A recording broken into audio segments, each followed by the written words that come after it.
तो हेलो दोस्तों, स्वागत है आपका अपने यूट्यूब चैनल पर। और 9th क्लास डायरी एंट्री ये आएगी दोस्तों, ठीक है।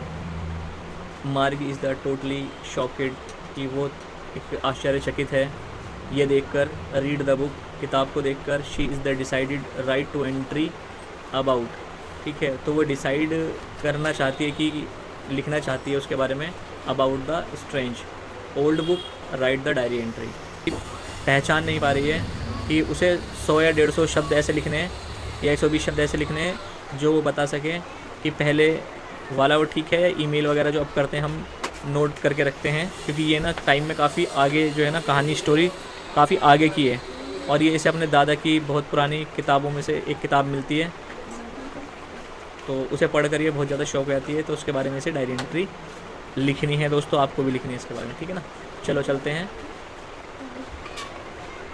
उसके आंसर की तरफ, ठीक है।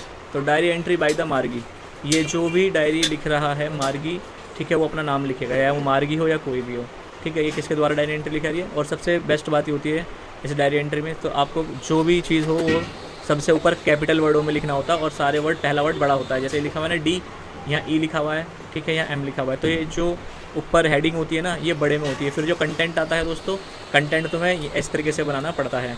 और उसके बाद डायरी एंट्री का जो रूल है, वो फर्स्ट रूल ये है दोस्तों, फर्स्ट रूल ये है कि सबसे पहले डेट आएगी, ठीक है। फिर उसके बाद दिन आएगा, कौन सा दिन होगा, strange thing the happen today, ठीक है। तो यहाँ पर बोला डायरी एंट्री के बाद हम ये सब मतलब ऐसा कुछ लिखते हैं, अपना कंटेंट बनाते हैं, ठीक है।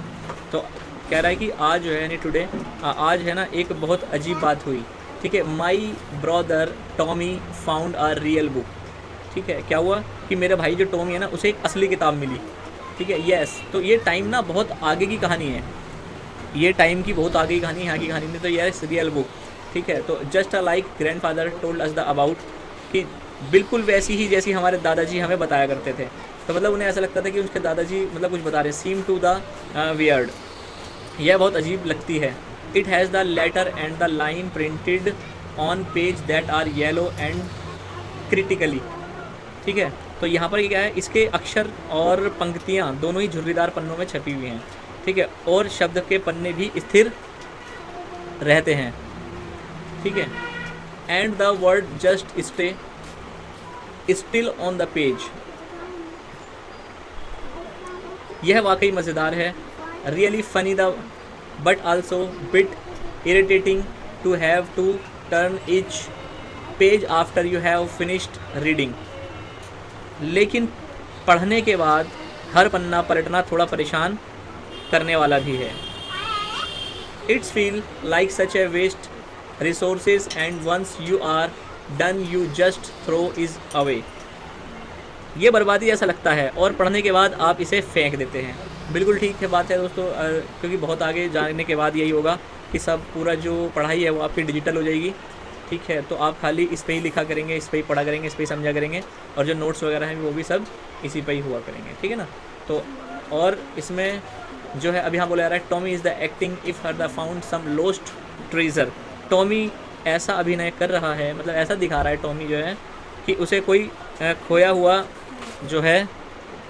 हुआ ख़जाना मिल गया हो, ट्रेज़र मिल गया हो। I found a book very funny, मुझे किताब बहुत मज़ेदार लगी, मजाकिया लगी। But I much prefer my the book, at least I don't have to worry about them getting torn और लॉस्ट।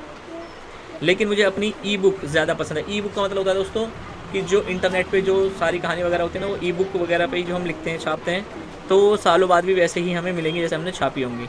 किताबों की तरह पढ़कर फेंक दो या उसे साइड कर दो तो वो उसमें नहीं होता।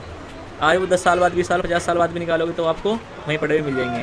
तो कम से कम मुझे उनके फटने या खो जाने का कोई डर नहीं है। गेटिंग आउट एंड लॉस्ट, ठीक है दोस्तों। ये एक मतलब स्टोरी थी दोस्तों, ये एक स्टोरी थी, इस स्टोरी नहीं थी, ये डायरी एंट्री है, ठीक है। डायरी एंट्री जो है, कैसी डायरी एंट्री है दोस्तों, ये 9th क्लास की है। तो दोस्तों 9th क्लास की डायरी एंट्री ये आएगी एग्ज़ाम में। इसके बाद जो है हम दूसरी डायरी एंट्री भी जो है ना आपको लिखवाते हैं, हो सकता है वो भी आ जाए। और लिखने का प्रोसीजर जो है बहुत आसान है, ये इंग्लिश ग्रामर में आपको में आएंगी, आर्टिकल डिटरमिनर वगैरह ये सारी चीज़ें आएंगी, ठीक है। तो फ्रेंड्स चलते हैं, मिलेंगे अगली वीडियो में। Thank you so much.